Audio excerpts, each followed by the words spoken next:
Dear students, I am doctor Bhagat Singh, सहायक आचार्य राजनीति विज्ञान राजकीय कन्या महाविद्यालय 12 आपका हार्दिक स्वागत करता हूं। आज हम बीए तृतीय वर्ष प्रश्न पत्र द्वितीय इकाई तृतीय के अंतर्गत संयुक्त राज्य अमेरिका की विदेश नीति 1993 से 2009 तक का अध्ययन करेंगे। राष्ट्रपति बिल क्लिंटन और अमेरिकी विदेश नीति 1993 से लेकर के 2000 तक।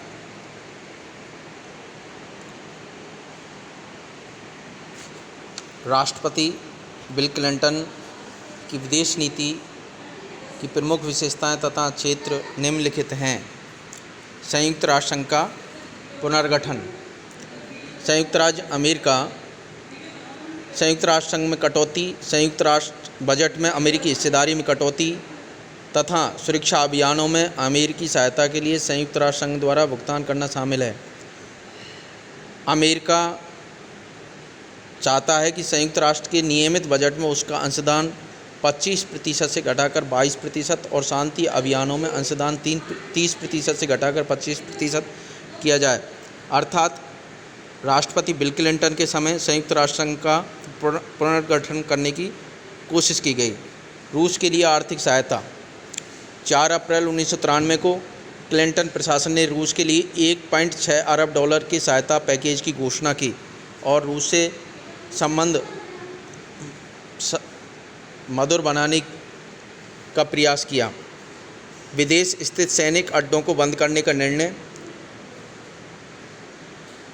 विदेशों में सैनिक अड्डे बनाने की अमेरिकी नीति शीत युद्ध की राजनीति और 1949 में नाटो और ऐसे ही अन्य परवर्ती संगठनों की स्थापना से प्रेरित थी।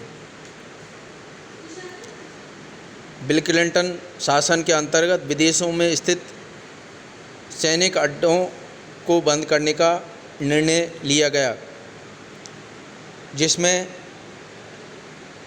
लगभग 700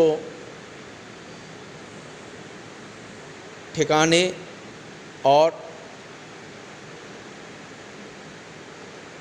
कटौती की ठिकानों को समाप्त करने की घोषणा की गई और अमेरिकी जो रक्षा बजट है उसको सीमित करने का प्रयास किया गया। नक्षत्र युद्ध योजना समाप्त। नक्षत्र युद्ध योजना, जो कि रोनाल्ड रीगन के समय प्रारंभ की गई, उसे क्लिंटन प्रशासन में समाप्त कर दिया गया। मानवाधिकार कूटनीति।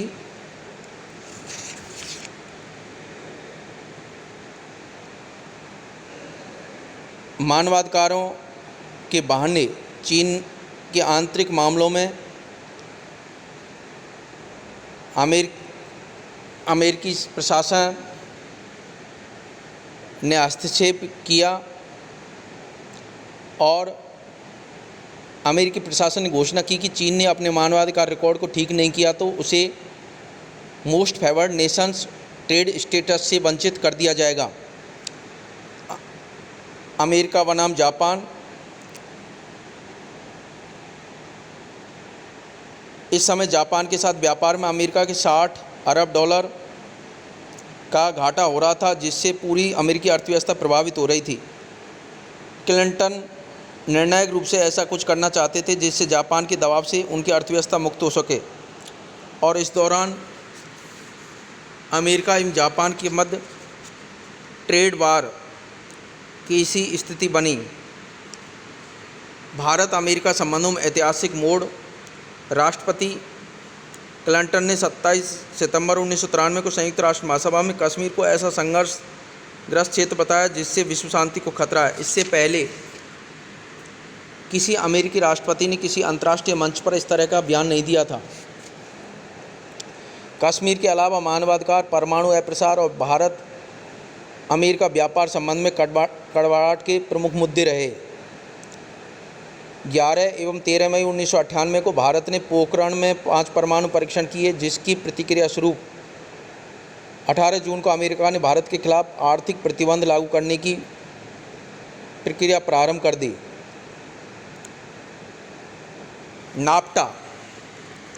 NAFTA north Atlantic free trade agreement उत्तरी अमेरिका मुक्त व्यापार समझौता।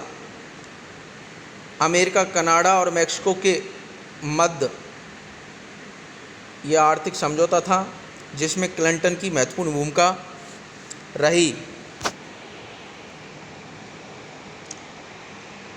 एपेक,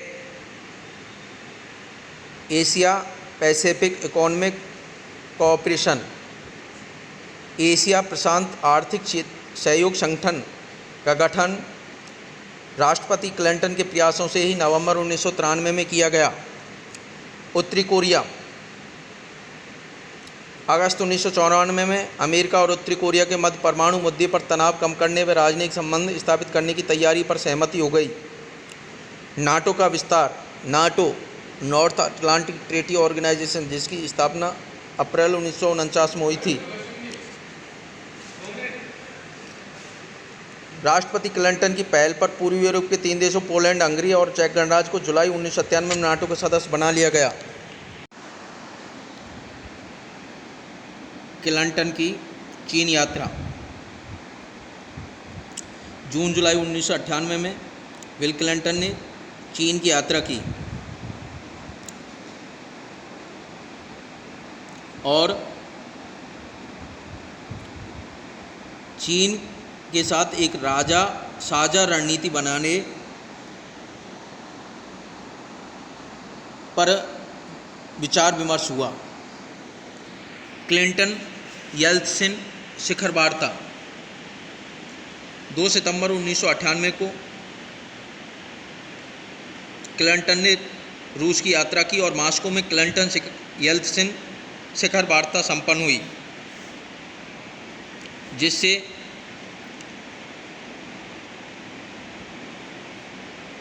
दोनों महाशक्तियों ने सभी देशों से सीटीबीटी पर हस्ताक्षर करने का अनुरोध भी किया। सिएटल वार्ता की विफलता में अमेरिकी भूमिका। 3 दिसंबर 1999 को सिएटल में संपन्न विश्व व्यापार संगठन की तृतीय मंत्री स्तरीय वार्ता बिना किसी साझा घोषणा के समाप्त हुई।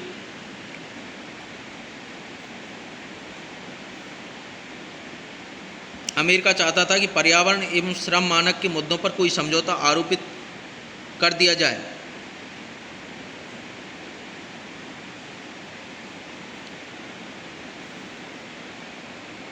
क्लिंटन पुतिन शिखर वार्ता। जून 2000 में अमेरिकी राष्ट्रपति क्लिंटन ने रूस की यात्रा की और रूसी गणराज्य के राष्ट्रपति व्लादिमीर पुतिन के साथ पहली शिखर वार्ता में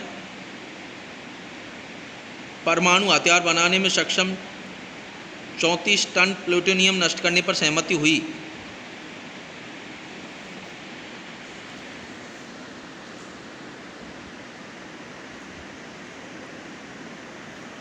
अब हम राष्ट्रपति जॉर्ज वॉकर बुश और अमेरिकी विदेश नीति 2001 से 2009 तक का अध्ययन करेंगे।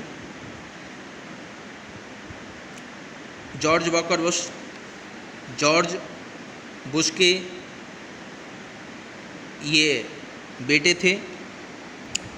इस दौरान राष्ट्रपति जॉर्ज बुश की विदेश नीति के प्रमुख घटनाएं या सीमा चिन्ह इस प्रकार हैं। रूस के साथ संबंध। अमेरिका में 14 से 16 नवंबर 2001 को राष्ट्रपति बुश व राष्ट्रपति पुतिन के मध्य 3 दिवसीय वार्ता संपन्न हुई। 24 मई 2002 को अमेरिका के राष्ट्रपति पहली बार मॉस्को गए और परमाणु हथियारों में कटौती संधि पर भी हस्ताक्षर किए गए। चीन अमेरिकी रिश्तों में तनाव। अप्रैल 2001 में चीन अमेरिकी रिश्तों में शीतयुद्ध की सी स्थिति और बढ़ने लगी। अमेरिकी नौसेना का तथाकथित टोही विमान चीन की सीमा में घुस गया और चीन के युद्धक जेट विमान से टकरा गया। अमेरिकी टोही विमान को चीन ने अपने हैनान द्वीप के निकट सैनिक अड्डे पर जबरदस्ती उतार लिया। इस दौरान अमेरिका और चीन में प्रतिस्पर्धात्मक स्थिति पैदा हुई। भारत के साथ संबंध। जॉर्ज डब्ल्यू बुश के प्रशासन में सामरिक दृष्टि से भारत को अधिक महत्व दिया जा रहा था।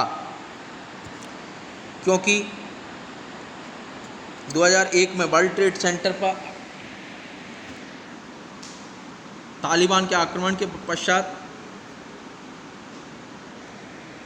ये ज़रूरी था कि भारत से अपने संबंध सुदृढ़ किए जाएं। इसी दिशा में 18 जुलाई 2005 को भारत अमेरिका के द्वारा नाभिकीय ऊर्जा समझौता पर साझा बयान जारी किया गया। पश्चिमी गोलार्ध का व्यापारिक गुट अप्रैल 2001 में क्यूबेक सिटी में अमेरिका महाद्वीप का शिखर सम्मेलन संपन्न हुआ। इस सम्मेलन में अमेरिका के राष्ट्रपति जॉर्ज डब्ल्यू बुश सहित उत्तरी और दक्षिणी अमेरिका महाद्वीपों के विभिन्न देशों के राष्ट्रपतियों एवं प्रधानमंत्रियों ने वर्ष 2005 के अंत तक मुक्त व्यापार क्षेत्र की स्थापना पर सहमति व्यक्त की। संयुक्त राष्ट्र मानवाधिकार आयोग की सदस्यता से वंचित अमेरिका को संयुक्त राष्ट्र की एक महत्वपूर्ण संस्था संयुक्त राष्ट्र मानवाधिकार आयोग की सदस्यता से वंचित होना पड़ा।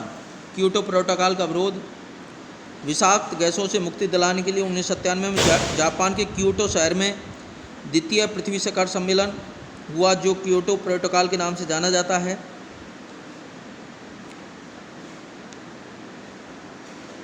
इस दौरान अमेरिका ने क्योटो प्रोटोकॉल का विरोध किया और कहा कि अमेरिका के यह आर्थिक एवं राष्ट्रीय हितों के प्रतिकूल है। राष्ट्रीय प्रक्षेपास्त्र सुरक्षा प्रणाली। राष्ट्रपति बुश ने 1 मई 2001 को वाशिंगटन में नेशनल डिफेंस यूनिवर्सिटी में भाषण देते हुए अमेरिका की राष्ट्रीय प्रक्षेपास्त्र सुरक्षा प्रणाली की घोषणा की। यदि किसी भी देश ने अमेरिका पर या किसी दूसरे देश को निशाने बनाते हुए अणुशस्त्र छोड़ा तो ज़मीन, पानी या आसमान पर खड़ी अमेरिकी मिसाइलें उस छोड़े गए अस्त्र पर प्रत्याक्रमण कर तुरंत उसे नष्ट कर देंगी और फिर उनके पीछे से दूसरी अमेरिकी मिसाइलें सीधी उसे ठिकाने को भी निशाना बना देंगी जहाँ से अणुशस्त्र छोड़ा गया होगा। ABM संधि से हटने की घोषणा। 23 अगस्त 2001 को राष्ट्रपति जॉर्ज वाकर बुश ने 1972 की प्रक्षेपास्त्र संधि ABM ट्रीटी से अमेरिका के हटने की घोषणा की। तालिबानों के विरुद्ध अमेरिकी सैन्य कार्रवाई। न्यूयॉर्क और वाशिंगटन में 11 सितंबर 2001 को हुए आतंकी हमलों के प्रत्युत्तर में अमेरिका द्वारा 7 अक्टूबर 2001 से अफगानिस्तान में सैन्य कार्रवाई प्रारंभ की गई। ऑपरेशन एंड्यूरिंग फ्रीडम के तहत यह सैन्य कार्रवाई उस समय प्रारंभ की गई जब तमाम अंतर्राष्ट्रीय दबावों के बावजूद आतंकवादी सरगना ओसामा बिन लादेन को अमेरिका को सौंपने के लिए तालिबान प्रशासन तैयार नहीं हुआ। इराक पर आक्रमण। मार्च 2003 में अमेरिका ने राष्ट्रपति बुश की पहल पर इराक के खिलाफ युद्ध छेड़ दिया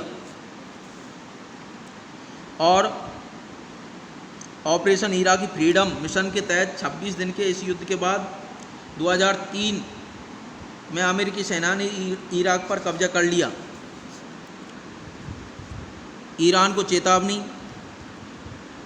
यूरोपीय संघ और IAEA के कड़े रुख से उत्साहित अमेरिका राष्ट्रपति जॉर्ज बुश ने ईरान को चेतावनी देते हुए 20 जून 2003 को संकेत दिया कि इराक के बाद अमेरिका का अगला निशाना ईरान हो सकता है और अमेरिका ने ईरान के परमाणु कार्यक्रम पर रोक लगाने के लिए दबाव डाला। नाटो के बाहर पाकिस्तान मुख्य सैन्य सहयोगी। मार्च 2004 में अमेरिका ने पाकिस्तान के साथ अपनी दोस्ती को और मजबूती देते हुए घोषणा की कि वह उसे प्रमुख गैर नाटो सहयोगी का दर्जा देगा।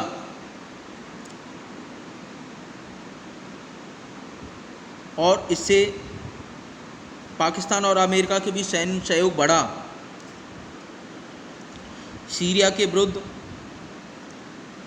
अमेरिकी प्रतिबंध। 11 मई 2004 को आतंकवाद को समर्थन प्रदान करने तथा व्यापक विनाश के हथियारों को प्राप्त करने का आरोप लगाते हुए अमेरिका ने सीरिया के विरुद्ध आर्थिक प्रतिबंध आरोपित करने की घोषणा की।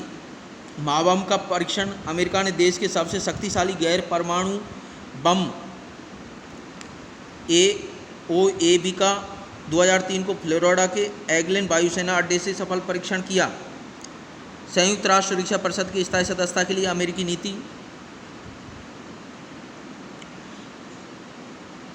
जून 2005 को अमेरिका ने घोषणा की कि सुरक्षा परिषद की स्थायी सदस्यता के लिए जापान के अतिरिक्त किसी एक विकासशील देश का समर्थन करेगा। उसने यह भी कहा कि वह नए स्थायी सदस्यों को वीटो का अधिकार देने के खिलाफ है।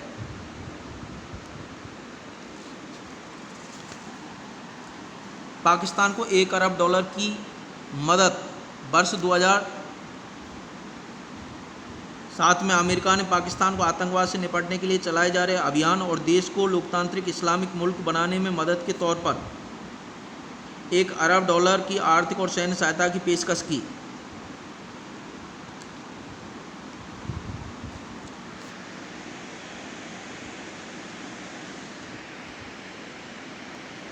Thank you. इस वीडियो में बस इतना ही।